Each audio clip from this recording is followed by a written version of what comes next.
ভাই সে স্কিল, মানে তুই যদি চোখের সামনে না দেখিস বিশ্বাস করতে পারবি না। মানে সে অনবদ্য দক্ষতা, মানে যে ভাবে বলটা কাটাচ্ছিলাম না, মানে এই শরীরের এই ভাঁজেই কেটে যাচ্ছিল, মানে ডিফেন্ডার তো বলের টাচই করতে পারছিল না, মানে টাচ করা তো দূরের কথা, ভাবতেই পারছিল না। মানে তুই যদি দেখতিস, মানে তোর দেখে মনে হবে যেন ডান পায়ে মেসি খেলছে।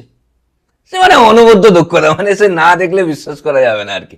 আর সেরকম ড্রিবলিং, পা দেখা যাচ্ছে না এমন ড্রিবলিং, মানে যে ডিফেন্ডার পড়ে যাচ্ছে এই বডির মাঝেই পড়ে যাচ্ছে, মানে যে আলাদা রকম কাটানো। মানে ভাই ডিফেন্ডারের বয়স কত?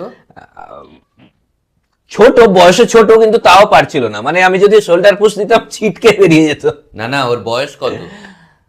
বয়স 5। দেখ, একটা বাচ্চাকে কাটিয়ে তার এত ফুটানি, শুধু ফুটানি। হিংসে।